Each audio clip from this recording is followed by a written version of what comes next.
average support players, and this is why I love seeing Jannas and stuff in game, is like, you know what you're doing with the Janna, they're terrifying, but most players don't understand how to play it, and thus you can just ignore the champion pretty much entirely. Like this. You are watching a master at work. If they come to kill her, we just grab them and laugh about it. Boop. Boop. There we go. Look at that free freaking kill.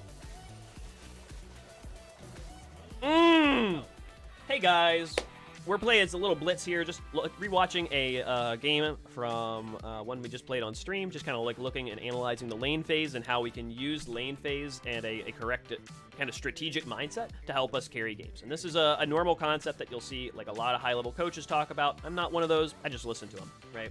But if I can do it, if a monkey like me can do it, you can probably do it too, right? So, we're playing Blitz. It's a Blitz Draven, very snowball-heavy lane against the Misfortune Janna. And the first thing we want to think about is, like, what is the actual champion matchups going on? So we pull up that tab screen a little bit, and we can see we have a very heavy push. Should be a pretty safe lane on top. Spoiler, it won't be. But our Heimer should be in a position to hold his own against a Mundo, right?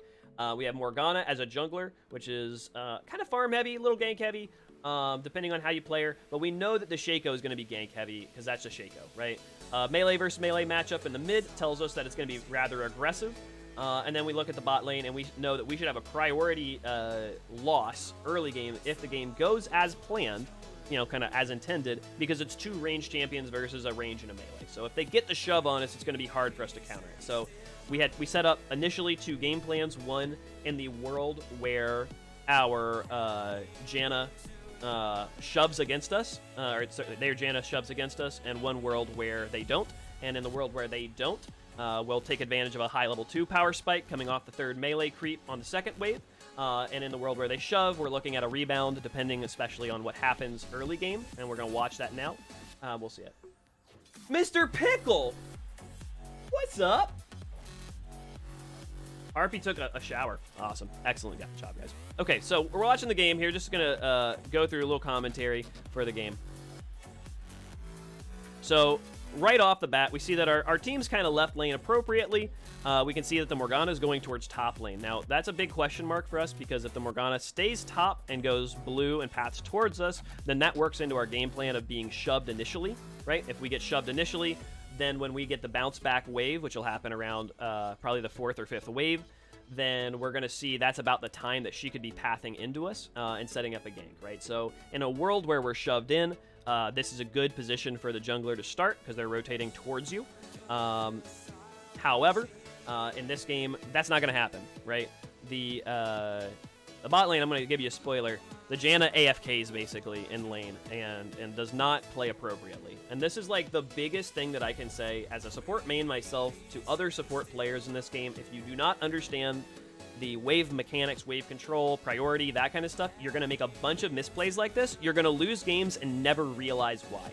So this Janna is going to be like, I don't know why, you know, our Misfortune dies, almost guaranteed when the lane actually starts. So we can see Morgana is going to start the blue, get a little help from the Heimerdinger, not too big a deal. We looked for a little cheeky play depending on what they did, and then we realized that's not going to happen, so Draven goes and gets back in the lane. We have a very big advantage that we've already got priority in lane. This is like one of the best things that could happen. Let's pause this right now, right? The fact is, it's 145.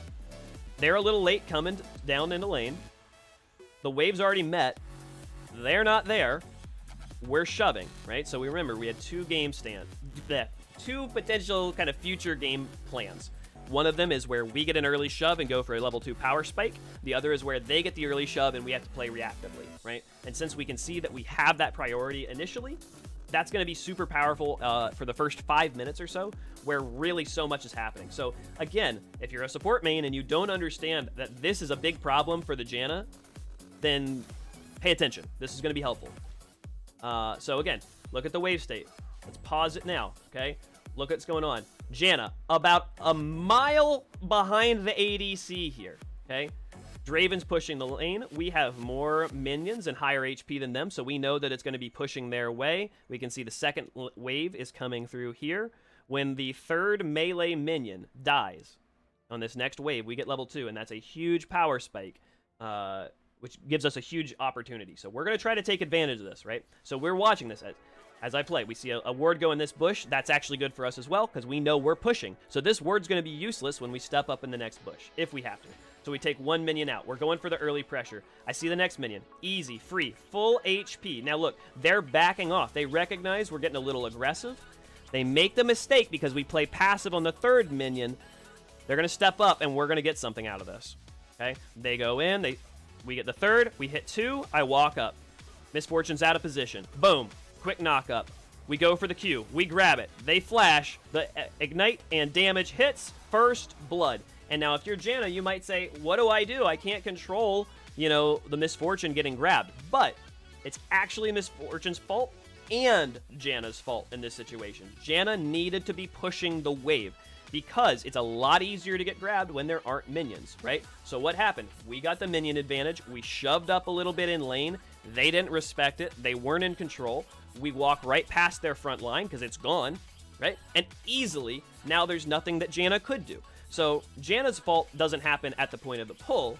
Janna's fault happens at the very beginning of lane from about 1:45 to 2 minutes and 30 seconds when the death happens. That first minute of play, she's totally AFK, playing behind the Misfortune. Let's look at that just one more time because it's really, really important, right? So we're going to scale this back one more time. So again, 149, they're not in lane, right? They're just getting to lane at 150 when the first minions are going down. We've already taken a minion out, 2 minions, 3 minions. They barely get in range to get the XP on all 3 of the first minions that go down. Janna, once again, look at this. A mile back here. Like, what are you going to do to help out your team playing this far behind? Notice instead, what you should be doing, especially in this situation where we have control, is you play parallel. You move in tandem with your laner, because then, if something happens, you have 2 people to hit the person out of position, right? So, Janna, if there's a fight, Janna has to walk and cover all that distance before they can even step up to support this Misfortune. Huge mistake. Misfortune is not really at fault here, other than maybe not recognizing what's happening. Okay, so here they are. They're trying to hit the minions. They're walking up. There's no minions around. They're confident. There's a ward here. They think, oh man, we've got everything, right? So we hit the first minion. Again, we're looking for the third minion on these. This wave is going to give us level 2, gives us 2 spells. They're going to have a huge disadvantage once this creep dies. We're level 2. We go in. It's literally this simple. Just walk in. Don't Q. Just walk in and E. Boom. Q when they run away. They flash. We ignited them. It doesn't matter. Draven gets an easy kill. Draven feels like a badass, and we've just facilitated an easy wave state and lane and game advantage, right? So first blood, 2 minutes and 34 seconds roughly, somewhere in there. So a very big win for us just off of that very small decision set and game plan that we made before the waves touch. If you're thinking about the game after the game started, you're behind, right? So again, we go for a Q. She's not paying attention. E, easy, right? She should have been playing behind the minions. She wasn't. She gets punished. Not terribly so, but her flash is burned, right? So now we have burned the flashes on both of the champions. Okay, our Morgana is pathing down as we expected, about 315. We want to see her finishing this red buff up and getting into river. Okay, so where are we at? We're on the 4th wave. And you might say, how do you know this is the 4th wave? Well, just about 2 seconds before we paused it, unfortunately I missed it, there was a cannon. That's every 3rd wave. Okay, so if the cannon just died, we know we're on the 4th wave. We can see the next wave's coming out. Okay, easy. Right? So this is about the timing that we expected in the world where we were shoved early, right? We would expect to have the bounce back about this time when the Morgana is coming through. Kind of misses the binding there. It's okay. We all miss those sometimes. The scuttle's hard to hit. It can be weird.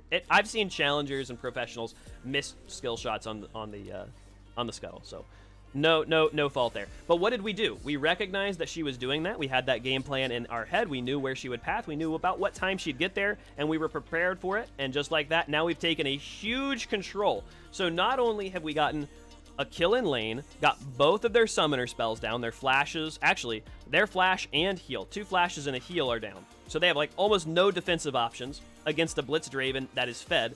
And we've gotten river control away from the Shaco, who pathed away from us. So that means that until about like 5 to 7 minutes, we're pretty chill. That gives us like a huge window to just dominate this lane, which is what we're about to do. Right? And these are the decision sets. Like, this is literally how you can think about the game if you want to win in a very relaxed manner. So I can sit here and talk to you guys, play these games, and just kind of take over just casually because I'm paying attention. right? And I thought this through before the game started. We had a plan, we executed it, and it was pretty simple, you know, and it relied on, again, where is this Janna's positioning? A mile behind her ADC. There's just no reason for this. I can't grab her through that. She knows where I'm at. She could even stand up here and I couldn't stop her. You know what I mean? Like, she is such in bad position. This is very, very bad play. And I'm not trying to pick on this person specifically. It's not like they're a bad human, but they're messing their lane up and they probably don't realize it, right? And this is the stuff that I hear and I used to feel as a support player. You know, you go through and you play the game and you're like, oh man, like it just feels like I don't have a lot of agency. When in fact, the support and jungle should have the highest agency on carrying the game, especially early on, because you're not reliant on farm. You don't even have to be in lane. You can like wander off and still get gold, right? So again, we're just going up. We just pressure. We don't do a Q. We don't cast a spell. We don't try. We just walk up. We watch them walk away, see how they respect it, and we create pressure, right? She just used her Q, so there goes one of her skill shots. Okay, now it's a free hit. Boop. Go for the E. Again, we control the situation. We angle ourselves appropriately. She runs away from her teammate, and we just run her down. Easy peasy. Now, we're going to look for maybe getting a play here. We go flash Q, E, knock up, and boom, a finisher. We don't take the kill from Draven, and look at that. 5 minutes into the game, look what's going on right here. 3-0 on the Draven. About the same CS, 22 to 18. It's close. But 3 deaths. That's a huge swing. Okay, Draven is snowballing out of his mind right now. This is big. And look at this. We have this vision down here, so our team sees Shaco come through the jungle. Boom. So now that decision we made after the first push and kill, right? We walked out, we helped make sure that the Morgana secured the scuttle, which would have happened either way, but we expedited it a little bit, and that just facilitates the team to continue gathering advantages and snowballing this lead. You can look at this game already. It's not even 6 minutes in, and it's 9,000 to 7.9. So it's like a 1,000 gold swing in our favor already. That's huge. That's huge.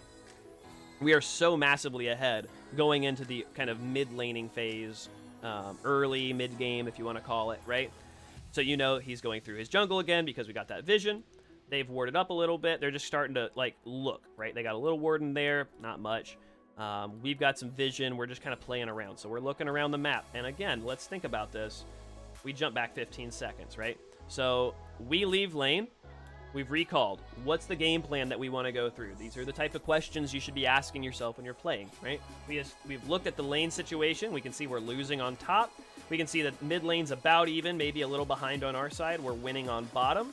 And our jungle's doing okay, right? So we need to be continuing to find advantages. And probably the most reasonable one to expect is that we're going to get another one on bot.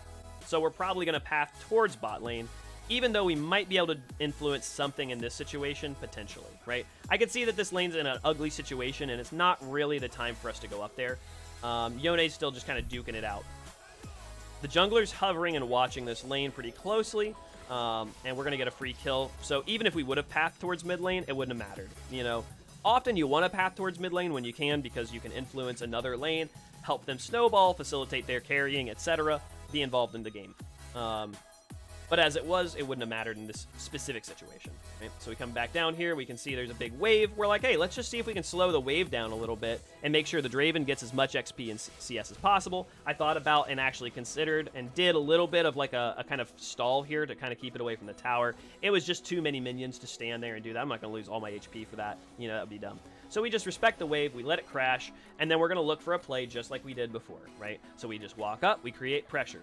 Even if they hit us once in a while, it's not a big deal. We don't want to lose too much HP, but look at that. We just pressure them out. What are they going to do? They don't get to play the game anymore. We're down here playing the game. Look at these minions getting killed that they're not getting XP or gold for, right? Even if this happens here, we're denying them XP and gold, and we're taking a huge commanding lead in bot. Janna is scared. She's tossing Qs out randomly, not really helping. A little bit of help by hitting the wave to kind of slow down the push. But Draven isn't so much a push champion as like a catch and engage and like kind of a like win more, right? You get ahead, you stay ahead. And Blitz is a champion to facilitate that too. So we're looking around here. We can see there's a potential play. We walk up. It wasn't there. We go for the E. We hit the Janna, but what did we see? With our ward over here, we saw quickly that Shaco coming in, and we had to keep that vision there, right? We get out. Because of that play, we get to survive here from the gank. That could have turned so poorly for us, but again, vision and control. Now, what else do we see? And right now, boom.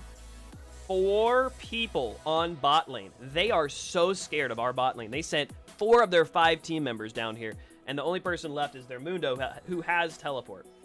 He has teleport active right now. He could teleport into this fight if they drop a ward for him, right? So we have to be really careful and respect this. In the game, we chatted it out. We said, hey, it's a 4-man gang bot. Hopefully you guys get something somewhere, right? This should be a free situation for Yone to press, create pressure. Should be either Morgana coming in to kind of aid in this situation or jumping into their jungle, maybe on the top side to take something. She decides to come down here and kind of just hover the play. And there's a lot of jockeying that's going to happen to kind of low elo fiesta jockey that really isn't much. She comes in for the play. She gets a little scared, throws the Q out, actually lands it. I didn't realize when we did this that she landed that Q. That's actually impressive. I thought it was a whiff. I didn't catch that. If I would have known that, I would have walked up and Q'd that. We could have finished that off. In hindsight, that's actually funny. I have to pay attention to that more. We go for the Q. We miss it. Doesn't matter. We're going to just come up. E, boom, ulti. Now we get another kill. So 8 minutes in. How are we doing? 4-0, 0-4. Their side, 4 deaths, 0 kills. They're losing. Okay. We lost Scuttle. That's okay. It would be pretty nice if we had it right now, but it's okay. A little bit of some play going on in bot lane, but this game is so much in our favor. Again, we're over 1,000 gold up. It's great. We're doing so good. See Janna coming around the edge, but we're in the right position because we're prepared. Boom. She's not paying attention, and then we trick her into running into Morgana. And then we're going to get a really nice Q there. Boom, through the wall. Again, that's a blind Q. It's pretty nice. I'd like to watch that one again in slow-mo here. Let's go through this. So here she comes around the edge. We're looking to back off, right? There's not much we can do other than just kind of watch and make sure that she gets this blue safely. That's like my entire job right now. It's just to guard Morgana, right? Draven's acting a little bit like calling a play down because he's starting the dragon, so we know that we're getting some attention. That draws the Janna down here. Boom. She flashes. Really bad flash, unfortunately, for her. Go for the damage. She does a good shield. I think that she canceled her own hit. Draven flashes in. She's still alive. He breaks the shield. Here comes Misfortune. It won't matter, though. We're going to toss this Q over the wall. Boom! Big hit. Big hit. And now a little fiesta breaks out. Yasuo dives in. Doesn't really matter. I walk away because I'm out of mana. We just let this fight kind of rage itself out. And we're good. We're good. Again, what did we do? We facilitated our carries to be in a position to do a good job. Now, we've overstayed a little bit. They should have been kind of mapping themselves out of there like we did. Can't always be responsible for their lives, but we did a really good job. We facilitated 4-1-3. I'm 0-1-5. We're really taking over this game, right? Now the mid lane gets pressure. We just killed half of their team, right?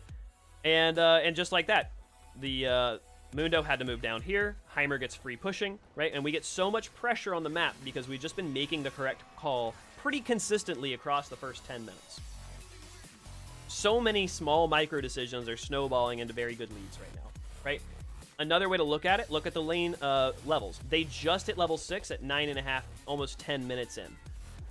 About 10 minutes in, they hit level 6. We were level 6 way before that. So we beat them to the kind of power spike levels every time consistently by a minute or two, which is a big deal. A little bit of a duke going on down here. We lose the mid fight. We can't really control those. And we can see that Heimer's probably going to die here because there's no one to support him. He's probably going to die. So we're just kind of just chilling down here. There wasn't much that we could do. You could argue maybe that we could have been in the mid lane, but there really wasn't a great reason to go down there. So yeah. Already, 10.5 minutes in, a very big lead. And again, it's not because we're like great micro-intensive stuff. We're just making small decisions and letting them make the mistakes on top of us, and that just gives us a huge lead. We're almost, we're getting kind of close to about a 2,000 gold lead. We'll see if we can actually get there. As we can see, 5-0 on the top lane, 0-4. And we start seeing them actually start getting back into the game. They go for the dragon pressure. They're going to pick this up. We come across after pushing a nice lane in. We're going for the money. We come through here. They get the dragon, but we try to go to intercept. We go a little ulti. And we get one pull there. One down from the Draven. He had a good hit. Draven's probably going to go down here. Yeah, he goes down. He hits the clone, unfortunately. We're going to run away here. I think I die pretty shortly after this. Okay, actually, we got away on this one. I forgot. We die a little bit after that. We're going to wait. He turns his, he's indomitable. Boom. Spell immune, but then the Yone gets it. Easy. Here comes the Misfortune ulti. She's level 6. We're going to get killed here. It's unfortunate. I maybe could have walked up that way and angled myself safer, but she dies because she did that. So it's like, okay, she got a kill, but look at that. It's 2 for 1. I'll take it. I'll take it for sure. Okay. So Steak Dinner, just pushing in. We got our Yone getting a little more pressure. We could be pressuring bot in a near future. But again, we're looking at a lot of different situations that are playing out. And mostly we're looking for a situation that allows us to continue snowballing the people who are winning. So we're looking at this lane and saying this would be a good one to continue pushing. This would be good to continue pushing. This would be a good lead to continue pressing, right? The one we don't want to go to is top lane. Avoid the laner losing. Help snowball and facilitate the players you have winning. And for you at home, if you're watching these games and playing a lot of League yourself, make sure you're getting some hydrates in, man. Drink some water, have a good time. Keep at least like 8 ounces of water within arm's reach if you're going to be sitting for about an hour. A little PSA in the middle of the game. Nothing too crazy. So while this game's actually going to snowball out of control, it's a little closer just because of what's going on the top lane. So we're like, it's a little closer than it would be otherwise, because we're getting a really big snowball down here, and we'll be pressing our lead more. I'm just trying to help get my jungler into a position where they can be involved, right? So you'll see that I run away from lane a lot to go do some roaming. We get a nice Q here, a very nice Q ulti, and then this is going to be a finisher with that ulti from Draven. So that was a really nice follow-up. Couldn't happen if Draven wasn't ahead massively. And those are the kind of plays that you look at later, and you're like, wow, that was really cool, but it by itself is only really possible. You know, you can push those like little edge advantages a lot easier when you already have the lead, right? So the first 10 minutes was way more important for setting the tone for us to be able to do all this other stuff. So they go for a nice little dive. We get the Misfortune. No big deal there, right? And then we're going to push the lane a little, and we're going to see that the mid laner again dies. So we're kind of trading back and forth the mid lane. The people we want to keep alive and we really want to play around are the Morgana, and we want to play around Draven. Those are the two people that we're really most concerned with. So now we're looking, okay, what's going to be the next play, right? Dragon was down a little bit ago. We're going to need to get some vision up. And if we can, after a fight, it'd be nice to pick up a Rift. So we're going to take a nice little half roam. We kind of split the difference between the mid lane and the bot lane, and we just kind of walk this way. We see the Yasuo coming through because, again, we keep getting good, consistent scuttles. We see there's a 4-man gank set up here on bot again. Draven's probably in trouble, but he has a chance. He flashes out because he hasn't needed it. I was looking for a pull here or something, but, you know, they just didn't get quite close enough. I couldn't get myself quite under tower enough to make it a good idea to do that pull. So the 4-man gank doesn't work, but what's that do? It allows Morgana to continue to go free farming, and it continues to allow Yone to push free advantages, right? Yasuo has to come back to stop the lane from just completely deleting itself on his tower, but you can see he's losing in levels. We're just taking small advantages and kind of forcing them to make plays, which are just not panning out for him. So we're looking again, where's the next opportunity to get a kill? You know, we walk up. We end up going for a Q there, grab a minion. Unfortunately, we missed, but it costs us nothing to make that mistake. We walk over here, we can test the vision, and we're just going to continue to try to push our little advantages where we can get them. We finish this, we see the jungler coming in, we W out, and again, nice control and vision denial is giving us the positions to make better strategic decisions that have higher probabilities for us to win. It's very, very, very simple when it works, right? You get ahead by making the good decisions and minimizing the bad ones, right? Go through, nice little duel going on here. Unfortunately, the 2v1 is just a little too much, but Morgana comes in from behind, finishes off the kill. That's nice. Again, who did we say we were playing around? The Morgana. What's her stat line right now? 3-0-4. That's the type of player you want to play around, man. Junglers who don't die much and are involved pretty heavily. That's pretty good. That's pretty good stuff. Now Dragon's up. We were thinking about that earlier. They have some vision of it, and we're going to need to get involved. So generally speaking, as Blitzcrank or any kind of engaged champions, you don't deal that much damage with your autos and your melee attacks, right? What you really want to be focusing on is controlling the region around the dragon pit rather than the actual fight on the dragon. So we come down here, we end up getting it, we come behind, flash ulti, get a knock up, Draven gets his ulti, finishes it off, and they're like, how the hell did that happen, right? It's because we have vision. We saw them making the play. They didn't see us making the play. That's not like we're that much better. It's just vision denial, right? That's the strategic side of League that personally is the most interesting to me. Like, cool, there's a lot of good plays, and people can get really good at, like, controlling their champs, but I want to see the 5D chess going on. Who's thinking about vision? How are you going to get your objectives? Where are you going to push your leads? You know, what are the decision trees that you're going through in your head? And that's the stuff that's most interesting to me. So we're going to the Big Brain Blitz. We go in here. We know that we want to kind of continue to press this lead. We want to get our Draven unlocked, and we want to get him out of lane, so we're going to take this tower down. We can completely and safely ignore the Janna. A bit of a monkey paw there. We kind of missed our Q. Big whiff. That's okay.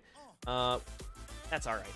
Nothing ventured, nothing gained. You know, we get the tower. It's going to shove in. There's too many people missing at the moment for us to continue pressing. And we just lost our top laner, so that's a problem. So I'm saying, hey, you know what? We're going to recall. We're going to use the money that we just got, and we're going to just kind of keep trying to keep a nice little item advantage, nice tempo lead. So getting an early recall before our ADC is very huge and enables us to make some plays here. So again, you might say, hey, we went back to base after pushing this tower, and if I really want, we can actually go back just a little bit and say, all right, tower goes down. What should our play be, right? Probably. With the amount of information we have, we don't know exactly where the jungler is going to be for very long. We see him here. We see the mid laner. We see the top laner. And we know the ADC's back at base, right? So we have vision at this moment for all 5 of the team effectively. Kind of have an idea where they're at because we had just got the kill on Misfortune. She's been in base. She could be like walking back the lane, but she should be like in base in this vicinity. So our decision set probably should be we go back to base, reset, and look at the plays available. When we do that, you know, we went for an easy free kill there, and then we go for a fast recall. Like, we get out of here way before the Draven does, right? I'm backing out in the middle of the lane. I'm not walking a mile back to get out of lane. I'm just going to back right here because I know where everybody is. I know it's safe. The battle's happening here, but what I'm thinking as I'm recalling is I'm looking at the map. We know that top lane's dead. We know that our Draven's on the map. He's got full HP. All he's used is his ulti, but it should be up pretty soon anyway. And we can see our Morgana on the map. So I'm thinking maybe we can play around our Morgana. Maybe we can play around the Draven. We're going to go towards the mid lane and kind of play towards the Morgana to maybe get a play up here or somewhere, right? Because I'm feeling that, obviously, we're not playing around the mid lane that much. It's just too volatile and inconsistent.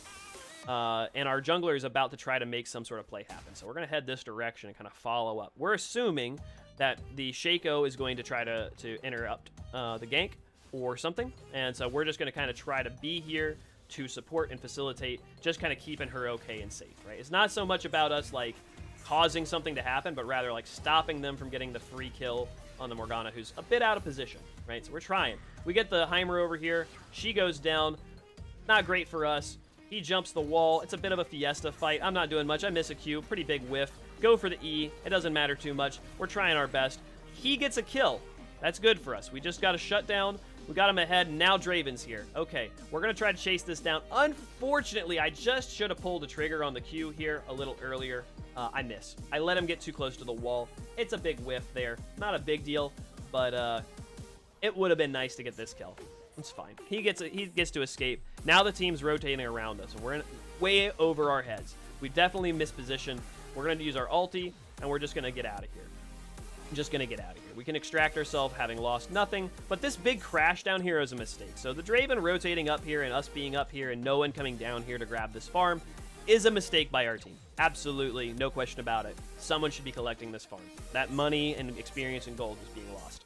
And that's a good play by Misfortune to get back in the game because she needs to be creating big crashes. She gets a tower. Heimerdinger's coming down bottom, which is good. That's a good play. He can definitely hold his own down there. And now we're looking for a really long Fiesta fight in the jungle. And this is kind of how a lot of games go, right? We get a Q on the Yasuo. We hit Ignite on him to keep his HP low. And then we get a nice little kill, right? Now they're coming around. We're looking for a play. We're looking for a play. We're going to go for the knock-up. Nothing too big here. Again, we're just trying to facilitate, keeping Draven safe and healthy, and just being a big meat shield for him. Stack it up, keep him safe. Boom. And just like that, the 3 people that we wanted to play around are the people we're playing around, right? And that's how you win your fights. You call out who's ahead, you use them to help continue to gain those leads, and eventually you'll be big enough to carry the rest of your team, right? So now we're going to continue the game. We're almost done with it. It's going to be a kind of a longer window where not much has happened. It's going to be jockeying for position, looking for some catches, you know, that kind of stuff. He gets a nice little free kill. The Misfortune is just really not respecting how absolutely ahead the Draven is. 226 AD versus, what is their Misfortune's AD? Probably not much. She's got 1 item. He's got like 2. You know what I mean? Like, he's about 3,000-4,000 gold ahead. We've got a nice 6,000 gold lead. That's not a bad place to be at. It's rough. It's about 5 point something. We come over here. They went for the Baron, which is kind of weird after we recalled. They don't have the damage, obviously. And these towers are not doing it. It's just like, they don't know what's happening. These 2 players are just a little confused right now. That's okay. Draven comes over a little late for the Baron. And then he's like, I should just recall, right? And we can see just like a little fiestaing, you know, just like some kind of like nonsense play. I'm thinking about the dragon coming up. That's going to be in about a minute. So I'm saying we need to get ahead of this position, and we need to get some wards out there and just kind of control this environment before the fight takes place. Because we know a fight's going to break out here. So we drop a pink in the bush to catch any vision that we might have missed. We've gone around. We're looking for stuff. We come up here. We're like, hey, Shaco's missing. We see him in the jungle. We drop a ward. Now look at the vision control that we have right now. If we take the vision and only show our team's vision, look how much we can see. We can see every champion on their team, okay? Now, if we do the same thing and we go the opposite, what vision do they have? They have no vision of this dragon pit. They can see nothing going on here. They can see some of our team in the mid lane. We can see a little bit of a strange prolonged engagement happening here, but their vision is bad, right? So we go back to the manual camera and we go back to seeing all vision. And again, look at the difference. We have so much vision control. We can see everything that's going to happen in the fight zone that's going to be so important, you know, 30 seconds from now. This is the type of play that's very important, very important. Not flashy, it's just strategic. You just get ahead, you make the right calls, and you know where the fights are going to be, so you're planning ahead. He goes ahead, makes a little bit of a mistake. That's no big deal. We come through here. We knew the Shaco ran down river, so we're like looking to see if he dropped any vision. He didn't, and that gives us complete confidence to hold on to this dragon. So I'm just going to stand in this pit, and I'm just going to wait this out. We do ping this this ward in game. We would ping that just to kind of remind our team of it. We can see them coming in. I'm going to miss a Q here on the Misfortune. I thought she was walking in to start her ulti. She didn't end up doing that. So instead, we go for the E. We just keep knocking up and igniting the Mundo. Now he's dead, so their only threat is gone. We kind of all focused him down. Shaco's just fake over there. He's dying. Whatever, no big deal. But we just got a huge play. We got our second dragon, which is very important, and we got it basically for free. You know, we killed 2. We lost nobody. That's good. We killed Shaco. We killed Mundo. Those are the big threats. It'd be really nice with 2 of them dead and their jungler dead to go for the Baron. The team can't be rallied over there. I am pinging that I'm going that direction using a little Pinglish, but it doesn't actually end up pulling the team. So something that could have finished the game right there would have been nice. If the Draven comes this direction, we all just like rush over here right now. Could have maybe had it, or right at the end of that fight, maybe. Instead, we just use a blast cone. We pop over here. We see that they have vision on this side, right? We actually don't see that, but we know by their reaction, because we have vision in their base, that they're coming over here, right? So they have vision in this spot. This is a bad pink ward. It can't see the ward that just got dropped. I go around. I'm like, okay, so where's their vision? It must be that I missed something somewhere. I didn't realize there was a vision in their bush there, but I catch one in the Baron pit. We kill that off, and then we just say, hey, that should be probably, you know, if we can get the team together, it'd be a free Baron, but we're not going to do that. We're going to go for the easy fight here and just ARAM real quick. So team goes in. We go for the knock-up, and then we go for the Q. We get the pull. Our whole team focuses down Mundo, and now we get to finish off their team and win the game. You know, it really is. It's just like really that simple. None of this is like I'm a great player. It's just like we made good decisions along the way. So as long as you continue to do that in your own games, you're going to find that it's going to be very easy to kind of continuously improve and develop better like knowledge of the game, because it's really a very high knowledge kind of skill ceiling, right? There's a very high ability for you to really plan out and think through the game and have an influence, right?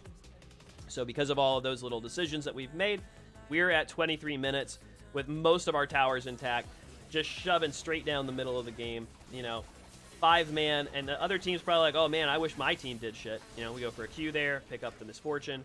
We watch the tower go down. We watch the inhibitor go down. You know, this game is pretty much in the bags. We'll have a little bit longer before it absolutely finishes, a minute or two. But this is the type of game that you want to have. A rather efficient, rather quick, just kind of make the right plays, don't get too far behind. But it could have easily swung the other direction. Look at their Mundo, 10-5, 1-8-2. It's not like we're getting any help from our top laner. He's not really been that impactful positively for the team. No offense to him, we all have games like that. But that's the type of thing that you're going to see very frequently. So again, it's not try to save the losing lane. It's about getting your winning lanes more ahead, right? Again, we stop their biggest threat because he's walking into 4 of us. It takes us forever to kill him, but that's okay. And now that their biggest threat is gone, he has over half of their kills. The rest of the team's easy to run down, right? We just go and walk this in. So we're just going to watch this at the end here. So they just voted for the surrender. And sub 25 minutes, just like that, you two can have an easy, fun, comfy game. Anyway, if you guys like this and you want to see more videos like this, please let me know in the comments. If you enjoy playing games and want to see more of them in live, real time, come on over to our Twitch page, twitch.tv/TheSuperSpacePope. We are live from noon to 3 p.m. Eastern, Monday through Friday. All right, thanks, guys. We'll see you in the next one.